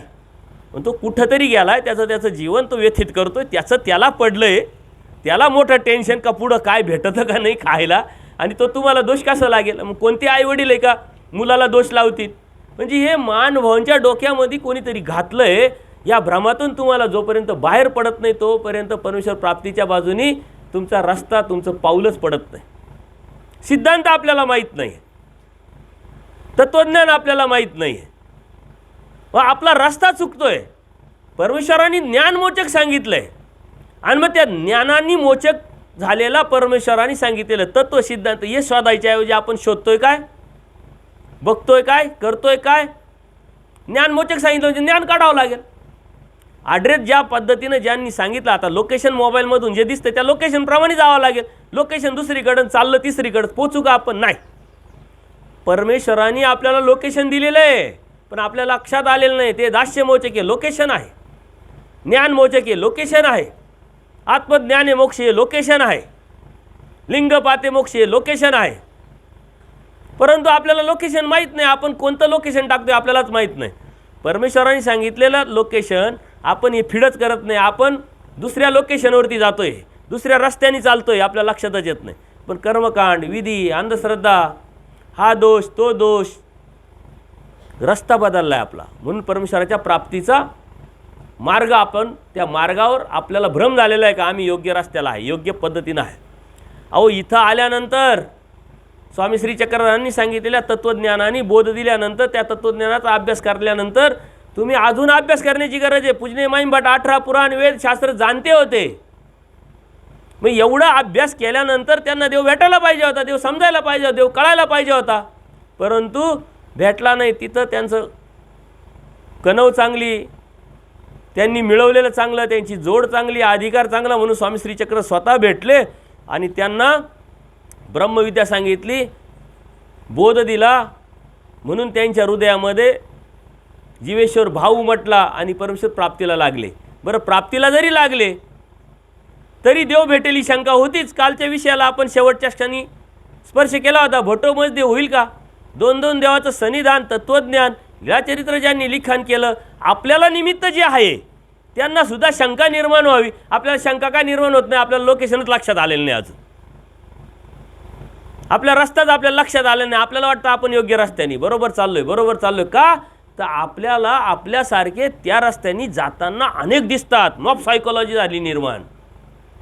गर्दी आहे ना, अन्य लोक म्हणतात नाही नवसाला पावतो, गर्दी जिकडं गर्दी तिकडं. आपणही म्हणतो ते स्थान अत्यंत जाज्वल. चांगले सुशिक्षित लोकसुद्धा मला म्हणतात नाही बाबा त्या स्थानावर गेलो, विडा ठेवला का कार्यक्रमच झाला आपला. स्थान हे आपल्या माहीतच नाही. देवानी दया माया कृपा करुणा प्रत्येक स्थानाच्या ठिकाणी शक्ती निक्षेप केलेली. इथं कमी केली, तिथं जास्त केली, इथं भारी केली, इथं उपयोगाला पडणारी केली, इथं निरुपयोगाला पडणारी केली. असं काही आहे का? देव सम, परमेश्वर सम, जीव विषम. ही विषमता आपल्या मनामध्ये आपण निर्माण केलेली आहे. ही विषमता आपल्याला कोणीतरी डोक्यात घातलेली आहे. या विषमतेतून आपल्याला बाहेर पडावं लागेल. परमेश्वरांनी सांगितलेले जे तत्व सिद्धांत, जी आचार प्रणाली, ही समजून घ्यावा लागेल, जाणून घ्यावा लागेल. ही विषमता आपल्या बुद्धीची, आपल्या विचाराची. का? तर आपण योग्य पद्धतीने अभ्यास, योग्य पद्धतीने जाणीव, योग्य पद्धतीने चिकित्सा, योग्य पद्धतीने लोकेशन आपण टाकत नाही आपल्या मोबाईलमध्ये. आपला मोबाईल म्हणजे आपलं जीवन आहे, आपलं परमार्ग तुमचं जीवन किंग. आपलं जीवन म्हणजे आपला मोबाईल आहे. आणि 5-5 सिम आपल्याला परमेश्वराने दिलेले. ते 5 नामं म्हणजे 5-5 सिम आहे. ती गॅरंटी दिलेली आहे. बरं, एकच सिमवरती सारं होतं आहे, परंतु आपल्याला सहजासहजी विश्वास ठेवा. बघा, आपण एखादी वस्तू गेलो दुकानात आणायला, आपण कोणती वस्तू घ्या, एका दुकानात गेलो, पहिली वस्तू पाहिली आणि लगेच निर्णय घेऊन पैसे देऊन ती वस्तू घरी घेऊन आली, असा एक तरी आहे का? हात वर करा बरं. त्यातलं आपल्याला काही कळत पण नाही. मोबाईलमधले आपल्याला काही कळतं का? कपड्यातलं काही कळतं का? चप्पलमधली काही कळतं का? गॉगलमधले काही कळत नाही. तू वर करतील, खाली करतील, टिक करून पाहतील, ओढून पाहतील, ताणून पाहतील. त्या दुकानदाराला असं वाटेल का हालत नाही, पण त्या दुकानदाराला माहीत राहतं हजारो अशी गिऱ्हाईक आमच्याकडे येतात, याला काहीच कळत नाही. कितीतरी दुकानदार माझे मित्र आहेत, त्यांना मी म्हणतो हे कसं काय हँडल करता? अहो म्हणे खूप येडे राहतात, मूर्ख लोक राहतात म्हटले. एक तागा आम्ही जर दाखवला ना, त्याला सांगितलं 500 रुपयाचा तागा आहे, एकदम भारी. तो म्हणतो याच्यापेक्षा पेक्षा भारी. मग आम्ही 800चा सांगतो, तो म्हणतो याच्यापेक्षा भारी द्या. 1000चा सांगतो, दाखवतो, तो याच्यापेक्षा भारी द्या. 1500 सांगतो, याच्यापेक्षा भारी द्या. आता याच्यापेक्षा भारी माझ्याकडेच नसतो, मग मी 250चा दाखवतो आणि त्याला सांगतो याच्यापेक्षा भारी आहे. तो 2000चा घेऊन जातो. म्हटलं समाज झुकता है, झुकाने वाला चाहिए. हे व्यापारी आहे ना. मी 25 वर्ष बिझनेस केला, पण मी खोटेपणा नाही केला, कारण नैतिकता धर्माचा पाया आहे. तुमच्या वैयक्तिक जीवनात, सामाजिक जीवनात, कौटुंबिक जीवनात किती नैतिकता तुम्ही सांभाळताय त्याच्यानुसार तुमचं लोकेशन बरोबर चालेल. अन्यथा नैतिकता तुम्ही सोडली का तुमचा मोबाईल डॅमेज झालाच, लोकेशन संपलंच तुमचं. मग तुम्ही असो का ना आम्ही असो का, आम्ही नैतिकता सोडली का आमचं बी लोकेशन डॅमेज होतं. परमेश्वरांनी 5-5 सिम दिलेले. त्याला माहिती आहे जीव चिकित्सक आहे, हा गुपचूप बसणार नाही, चिकित्सा तर करणारच आहे. म्हणून पूजनीय माईभटांनी चिकित्सा नाही केली का? म्हणले दाखवा देऊन सांगा देव.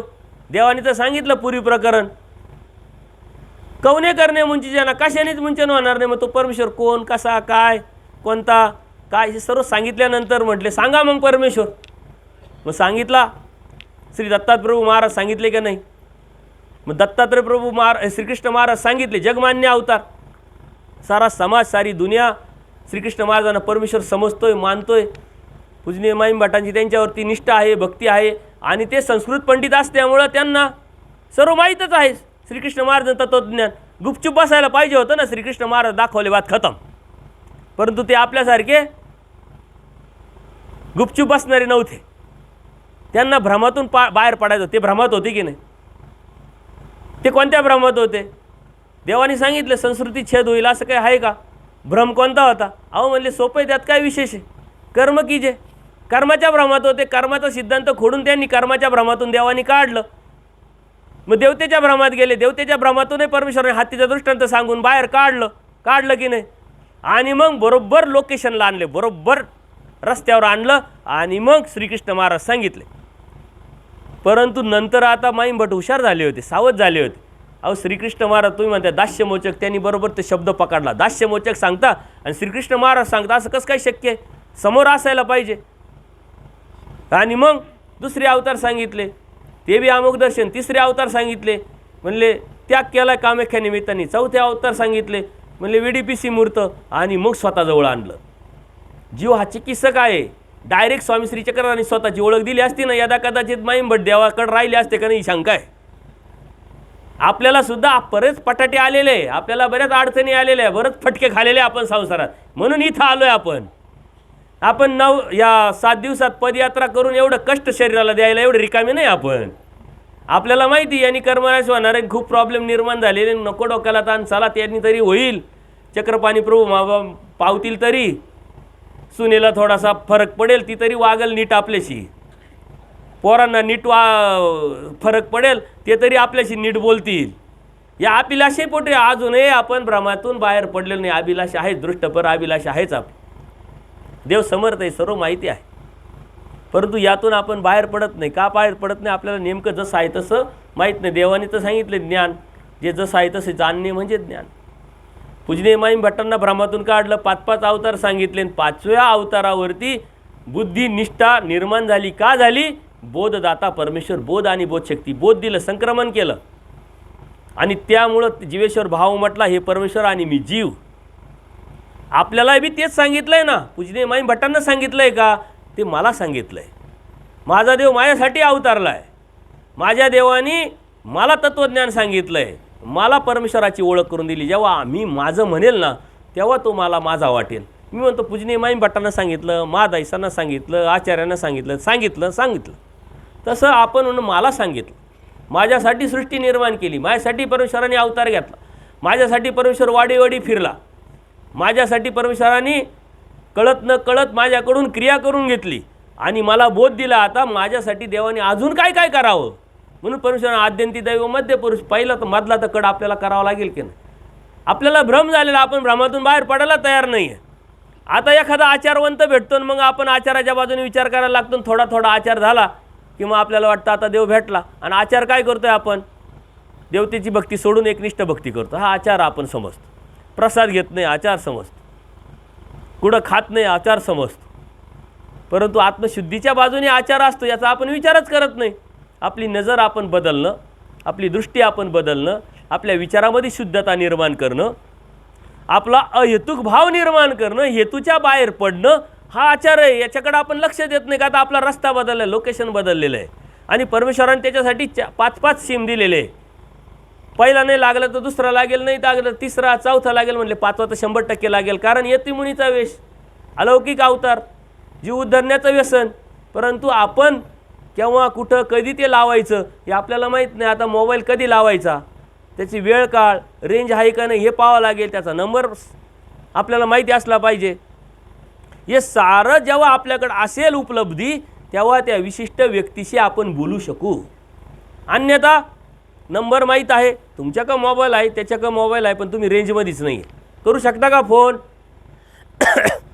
त्याच्याकडं मोबाईल आहे, तुमच्याकडं मोबाईल आहे, तुमच्या मोबाईलला रेंज आहे, परंतु नंबरच माहीत नाही. करू शकता का फोन? बरं, नंबरही माहिती आहे, रेंज आहे, मोबाईल आहे त्याच्याकडे, माझ्याकडे आहे, परंतु ओळखच नाही आहे. काय विचारावं, काय प्रश्न करावा आणि कशासाठी फोन करा हेच माहीत नाही आहे. काय उपयोग होईल का? आपल्याला साऱ्या गोष्टी माहिती असायला पाहिजे. परमेश्वराची भक्ती करत असताना खूप गोष्टी माहिती असणं गरजेचं नाही आहे, परंतु प्राथमिक जितकं आपल्याला माहिती असायला पाहिजे तेवढं आपल्याला माहितीच असलं पाहिजे. खूप मोठं ज्ञानाची आवश्यकता नाही, तो बी आपल्याला भ्रम झालेला आहे. कारण मला कितीतरी लोक विचारायचे पूर्वी तर तुम्ही दीक्षा घेणार आहे, मग तुमचा सारा अभ्यास झाला का? म्हणजे अभ्यास केल्यानंतर दीक्षा घ्यायची राहते. मी त्यांना सांगितलं दीक्षा ही अभ्यासासाठी घ्यायची आहे.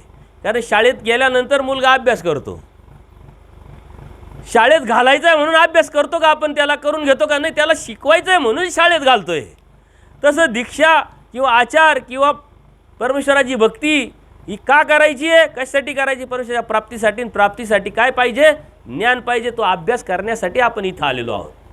अभ्यास काय खूप मोठा अभ्यास, खूप मोठं टेन्शन, खूप मोठा असा विषय आहे का?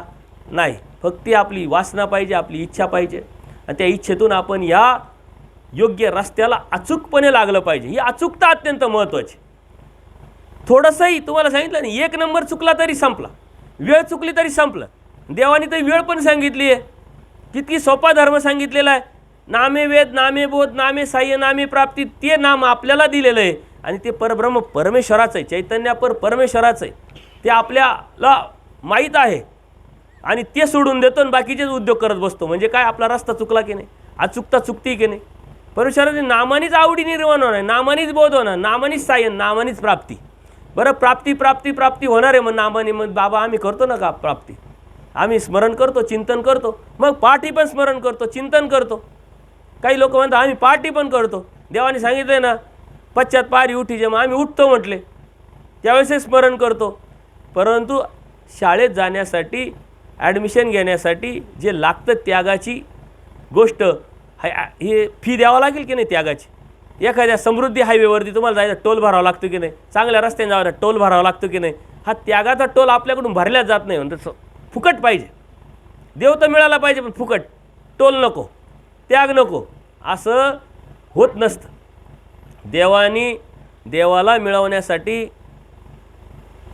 सृष्टी निर्माण करून स्वतः अवतार घेऊन हे तत्त्वज्ञान सांगितलं, आचार विचार प्रणाली सांगितली, तुम्हाला बोध दिला, आणि धार्मिकतेलाही तुम्हाला त्याच्यासाठीच लावलेलं आहे. दुसरं काही उद्देश परमेश्वराचा नाही. परंतु आपला रस्ता योग्य आहे की नाही, आपलं लोकेशन बरोबर आहे की नाही, त्या लोकेशनला काय फी भरावं लागेल, कशाची फी भरावं लागेल, ही आपली मानसिक तयारी असेल, आपली शारीरिक तयारी असेल, बौद्धिक तयारी असेल, आणि ते दिल्यानंतर बेटर. बघा, पेरलं तर उगवतं ना, बिगर पेरल्याची शेती होती कधी? बरं, जे पेरलं तेच उगवणार आहे. चिंचाच्या झाडाला चिंचाच येणार, आंबे येणार का कधी? पाऊस पडल्यानंतर जर तुम्ही जे इकडं शेती चालती ज्या ज्या भागामध्ये, ती शेती जर केली, मग काही करा, कपाशीची करा किंवा मक्याची करा, टमाटा करा, द्राक्ष करा, जे बी आहे, जे केलं तेच येणार आहे. बरं, केलंच नाही आणि स्मरण करीत बसला, शेती येईल का, उत्पन्न भेटेल का? नाही. प्रयत्नार्थी परमेश्वर, आपण कर्मराटीमध्ये म्हणतो, प्रयत्न जर केला तर परमेश्वर प्राप्त होतो, आणि प्रयत्न केला तर देवाचं साह्य होतं. मग हा प्रयत्न कशाचा? हा ज्ञानाचा, हा आचाराचा, हा त्यागाचा. त्याग कशाचा? लगेच कपडे बदलले, हा त्याग का? तिथं खूप मोठी प्रोसेस, वेगळी प्रोसेस. तुमचे जबाबदारी आहे, अडीअडचणी आहे, टेक्निकली आहे, सर्व आहे. नाही बाबा आमचं सारं भलं झालं, सारं भलं झालं. आता तर आपण आणखीन वेगळ्या भ्रमात गेलो. कारण काय माहिती आहे का, आपण खूप अडचणीत होतो, खूप प्रॉब्लेममध्ये होतो. खेड्यातून शहरात आलो, काम करायला लागलो, कष्ट करायला लागलो, मग पोरांचं शिक्षण, हे ते, घरं बांधणं, गाडी घेणं, साऱ्या जबाबदाऱ्या त्याच्यात गेल्या. आता मुलं बी नोकरीला लागले, पैसा यायला लागला. मग आता नोकरीला लागल्यानंतर त्याचं लग्नही झालं, त्यांनी बायको घेऊन मग शहरातही गेला. मग तो शहरात तिचं लग्न झालं मुलीचं, आणि बाबा बसले घर सांभाळत. आणि मग त्यांना समाधान एवढंच आहे का, मोबाईल पण दिला बाबा मला मुलांनी. कोणता मोबाईल? एकदम भारी, तुमच्यासारखाच. कशासाठी दिला? नाही म्हणे ते व्हिडिओ कॉल लावतात ना, मग आम्हाला नातीशी बोलावं लागतं, नाताशी बोलावं लागतं. भ्रमात पडलो आपण, अडकलो याच्यात. आपण हेच स्वर्ग सुख समजतो. वा वा, क्या बात. बाबा काय काम आहे? अहो काय लय काम, वेळच नाही. पोरांना शाळेत नेऊन घाला, शाळेतून आणा, इतकं काम आहे, वेळच नाही. मळ्यात चक्कर मारा. शेती कोणाची? पोरांची. घर कोणाचं? पोरांचं. पोरं कोणाचे? ते पोरांचे. लागलाय कामाला कोण? मग देवाने आपल्याला देऊन उपयोग काय? बरं, आपल्या पोरांचं आपण केले ना उपद्याप, आपल्या पोरांसाठी कष्ट केले, घरं बांधले, शाळेत नेलं, संस्कार केले, काय उपद्याप करायचे केले, आता तो त्याचं पोरांचं करील ना. तसं काय यांनी कॉन्ट्रॅक्टच घेतलं आहे? अजिबात नाही. त्यांनासुद्धा मोठं करायचं, संस्काराला लावायचं, शाळेत घालायचं. आणि ते म्हणते बाबा तुम्हाला अजिबात दीक्षा घेऊ देणार नाही. याला असं वाटतं लय प्रेम आहे पोपच, लय प्रेम आहे आपल्यावर. आपला पोरगा आडवा येतो, सून आडवी येते. यांना माहीत नाही का पोरं सांभाळायला हाच आपलं फुकट फाकट माणूस भेटला, बाई भेटली घर सांभाळायला, हे गेले तर परत बाया एक तर भेटती नाही कामाला. याला वाटतं मला हा आडवा येतो, याचा अर्थ काय? लय प्रेम आहे याचं माझ्यावरती. नाही हो बाबा, मला घ्यायची होती दीक्षा, पण पोरं नाही म्हणताय. आमची सून तर एवढी चांगली आहे म्हटले. ती म्हणते नाही नाही, तुम्ही संकल्प सोडला तर मी संकल्प, तुम्ही दीक्षा तर मी दीक्षा. त्या दिवशी एक प्रयोग झाला होता. म्हणलं लगेच संकल्प, लगेच दीक्षा, लगेच गप. या साऱ्या गोष्टी ह्या भ्रमाच्या आहे. भ्रमातून बाहेर पडलो पाहिजे. देव भेटलाय, देव समजलाय, देव कळालाय का आणि कशासाठी याची जाणीव आपण जर करून घेतली तर या भ्रमातून आपण बाहेर पडू. आपलं लोकेशन बरोबर पाहिजे, आपला रस्ता बरोबर पाहिजे, तो अचूक पाहिजे. आपण एक भ्रम निर्माण करून घेतलेला आहे. देव तर मिळवायचा आहे, परंतु देवाने सांगितलं ते करायचं नाही, बाकीच्याच गोष्टी करायच्या. मग बाकीच्या गोष्टी किती किती करत आल्या हे तुम्हीच बघा. आता किती करत आलो आपण, कशासाठी करतो माहीत नाही, का करतो माहीत नाही, कोणी चालू केलं हे माहीत नाही, हे कशासाठी, त्यातून भेटणार काय हे माहीत नाही. सारे भ्रम भ्रम भ्रम. या भ्रमातून निघण्यासाठी हे सारी आयोजक मंडळी यांनी तुमची पदयात्रा काढली, मला बोलवलं. दररोज मी तेच सांगत असतो, तरी तुम्ही भ्रमात. आता तुमचा जर आस लागली की आता उद्याचा कितवा दिवस आहे, 8, 5, 6वा, परवा 7वा, आणि मग ते कधी जाता येईल? कारण घरून फोन येऊ राहिला ना, कधी संपल कधी संपल. या पोरांनी वैताग दिला, या पोरीनं वैताग दिला. त्यांना सवयच नाही पोरींना सांभाळायची. तुम्ही सांभाळत आले ना. तुम्हाला वाटतं काय प्रेम येते, म्हणता कधी येतील कधी येतील कधी येतील. हे सारे भ्रम आहे. यातून बाहेर पडा.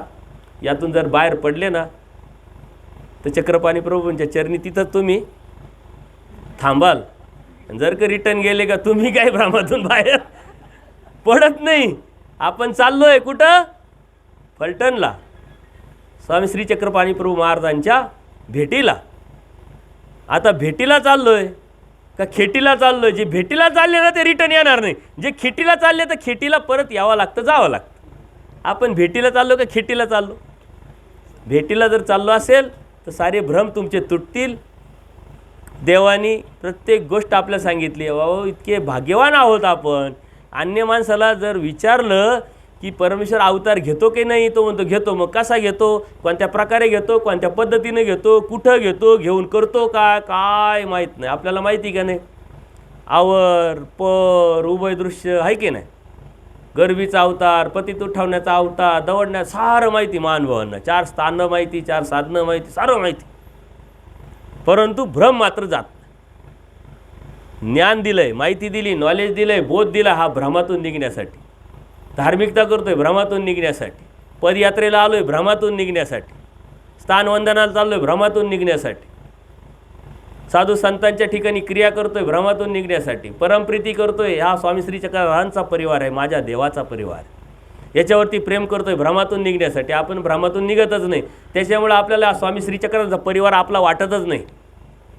ते म्हणते हे ह्या गावचे, ते त्या गावचे, यांचं आडनाव असं. आडनाव सांगण्याचा उद्देश काय राहतो का हे या काचचे, या जातीचे. अरे स्वामी श्री चक्रधरांचा परिवार आहे, अच्युत गोत्र आहे. आपण एक आहोत. परमप्रीती करायला लावली आहे. हा माझा परिवार वाटला पाहिजे. आपण विसरतच नाही. फक्त आईला किंवा बाबाला विचारायचं बाबा कुठले ना आई कुठले का, त्यांनी सारा ॲड्रेस सांगितलाच. नामधारकाला विचारा, वासनिकाला विचारला, आपण विसरतच नाही. आपण भ्रमात नाही. आपणच भ्रमात आहे का? नाही. अर्जुनदेव भ्रमात होते, पूजनीय माईंभट भ्रमात होते, आचार्य भ्रमात होते, महादाईसा भ्रमात होत्या. वाराणसीला जाऊ नका तरी गेली ना बाई. भ्रम तोडावा लागला देवाला, परंतु त्यांनी तोडून घेतला. ज्यावेळेस भ्रम तुटला त्याच वेळेस पाणी लगेच म्हटले. पहिलं तर पाणी दादोसांवर सोडलं महादाईसांनी, कारण याच्यामुळं सारं झालं. आपण पाणी सोडायला तयार होत नाही. आपल्याला आपण पाणी सोडतो. पाणी कुठं सोडतो? संकल्प. अन्नदान कृष्णार्पण, पूजादान कृष्णार्पण. देवा अन्न घ्या, पैसे घ्या, पण आम्हाला मागू नका, आम्हाला घेऊ नका, आम्हाला मस्त द्या, सुख द्या. देवाने सांगितलं एक जन्म येतं ते जन्म मागितला, जन्म सोडून बोल, पैसा पाहिजे बोल. पण देवाने तोही बी भ्रम तोडला गदोनायकाच्या माध्यमातून. गदोनायकाकडे काय कमी पैसे, आपल्याकडे काय? तसं पाहायला गेलं का आपल्याकडे काय, कुठं गदोनायकाची ती श्रीमंती ना आपली श्रीमंती. किती भ्रमात आहे आपण विसरायला तयार नाही. 2 प्लॉट असतं तरी 10 लोकांना माहीत राहतं आपल्या. बरं ते बी प्लॉट आपल्या नावावर नसतं, कायद्याने वारसदाराचा अधिकार असतो. तुम्हाला म्हटलं ना प्रयोग करा आता, घरी गेल्यानंतर प्लॉट असेल, घर असेल, पोरांना बसवायचं. पोरांना लय कष्ट केले, लय कामं केले, सारं आता तुम्हाला दिलं. आता मला असं वाटतं हे घर विकून टाकावं, हे पैसे घ्यावे आणि देवदेव करावे. घर तुम्ही केलं आहे ना, एक प्रयोग करून पहा, खोटं खोटं मी सांगितलं म्हणून. पोरं म्हणशील बाबाचं डोकं फिरलं, मानस रोग तज्ज्ञाकडे न्यावा लागेल, याला गोळ्या औषध द्यावा लागते. हे विकून पैसे घेऊन देवदेव करताना आता काय करू राहिले? तुम्हाला कुठं अडवलंय का आम्ही? जा ना पदयात्रेला, परत जा, चला, काय हरकत नाही, तेवढंच आम्हाला सुख. पण विकायच्या कामं करू नका. पैसे तुम्ही कमवले, तुम्ही कष्ट, तुम्ही घर बांधलं, तुम्ही प्लॉट तुमचा, बघा प्रयोग करून. कारण कायद्याने वारदान जर यदा कदाचित एखादी धागडदीक्षा केलाच तर लगेच कायद्याचा आधार घेणार. तसे मान व सापे नाही, सोपे नाही, साधे नाही आहे. एक बाबा मला भेटले आणि त्यांच्या दीक्षेला थोडंसं निमित्त माझं झाल्यामुळं ते माझ्याकडे आले होते. 2-4 दिवस थांबले. त्यांचा मुलगा आला, नातू आला, ते आले. म्हणलं काय प्रेम आहे तुमच्यावरती, तुम्ही आले आणि लगेच मुलगा नातू भेटायला आले. म्हणे प्रेम कळलं म्हणे यांचं आता काय नेमकं. ते म्हणले ते तुमच्याकडे तक्रार घेऊन आले. म्हणलं काय तक्रार? ते आले म्हणे बाबा तुम्ही म्हटले यांना दीक्षा द्या, आम्ही नाही म्हटलो का? आम्ही खर्च केला, पंगत केली, किती काय काय केलं तुम्हाला माहिती आहे ना. म्हणले हो चांगलं आहे, चांगलं आहे. तुम्ही तुमच्यासाठी सारं आयुष्य यांनी पानाला लावलं, कष्ट केले, तुम्हाला उभं केलं. आता त्यांचं हित, त्यांचं भलं पान आहे, तुमचं ड्युटी. त्यांनी ड्युटी केली, तुम्ही ड्युटी केली, चांगली गोष्ट आहे. अहो तसं नाही म्हणे, आता यांनी त्याग केला, निघून गेले ना, मग आमच्या जमिनी वाटून द्यायच्या ना आमच्यावर. म्हातारा म्हणतं मी मरल तेव्हा तुमच्या नावावर येईल. मलाही पटलं, बाबांना म्हटलं कशाला रिकामी उद्योग करता, पोरं आपलेचे. नाही म्हणे मी कुठं शेती नाही करायचं म्हणतोय, हा 4 वावरं करतोय, तो 4 वावरं करतोय, सारे व्यवस्थित आहे म्हणले, घरं दारं, पण नावावर करून नाही देणार. म्हणजे का? अहो नावावर करून दिलं तर आता आले असते का म्हटले, मग आमच्याकडं मला शोधत शोधत आले असते का म्हटले. मग आपण काही हुशार थोडी आहे, कमी, आपण भरपूर हुशार आहे. आपण फक्त लीळाचरित्रातल्या कनाशीच्या ब्राह्मणाचीच हुशारी सांगतो, त्याच्याही पुढचे पाऊल आहे आपले. आपल्याला सारं कळून तरी आपण निघत नाही. काही हुशारी कमी आहे का आपली? कमी आहे का? कनाशीच्या ब्राह्मणाची लीळा ऐकतो आणि तीच अडचण झाली का त्या स्थानावर जाऊन व्हिडिओ वाहतो की आम्हाला सून भेटू दे, त्यांना दिली तुम्ही, आम्हाला सुबद्ध भेटू दे, त्यांना दिली तुम्ही. एक व्यक्तीच्या घरी गेलो, ते म्हटले बाबा आम्ही खूप गरीब होतो पण एवढी श्रीमंती आमच्याकडं, आज आम्हाला काहीच कमी नाही. म्हटलं देव कृपा आहे म्हणे. आता तुम्हाला काय सांगू त्याच्यासाठी काय केलं? म्हणले काय केलं? रुद्रपूरला गेलो, गाडी भरूनच म्हणे विडे घेऊन गेले, प्रत्येक स्थानावर विडा. एकच स्थान सुटलं नाही, त्या स्थानावर एकच, देवा मला श्रीमंती दे, मला देवा श्रीमंती दे, मला देवा श्रीमंती दे. असे सारे विडे वाहिले. काय सांगू तुम्हाला श्रीमंती. योगायोगाने ते गाव गेलं, महानगरपालिकेत जमिनीचे रेट वाढले. बापजाद्यांनी कष्ट करून करून 20 एकर जमीन याला दिली होती, आणि 2-4-5 एकर जमीन विकली, पैसे आले म्हणतो लय श्रीमंती आली.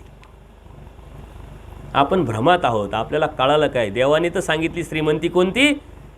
सकळ संपत्ती, आ संपत्ती जीवाची परमेश्वर संपत्ती. आपल्याकडे जेवढी संपत्ती आहे, आपल्याकडे जेवढी इस्टेट आहे, आपण जेवढे श्रीमंत आहोत ना तेवढं जगातलं कोणी नाही आहे. या भारताचे पंतप्रधानही तेवढे श्रीमंत नाही, राष्ट्रपती तेवढे श्रीमंत नाही, आमदार खासदारही नाही आहे, कोणीच नाही आहे. पण तुम्हाला तुमची श्रीमंतीच कळत नाही. आपल्याला आपली श्रीमंती न कळल्यामुळं सतत आपण दरिद्री दरिद्री दरिद्री विचार तसा करतो, म्हणून आपले विचारही तसे झालेले. देव म्हणतात राजपुत्र किंगा तुम्ही राजपुत्र आहात. परमेश्वराच्या प्राप्तीच्या अनुषंगाने आपली वाटचाल चालू आहे, पण आपला हेतू, आपले विचार बदलले पाहिजे. हे कधी बदलतील?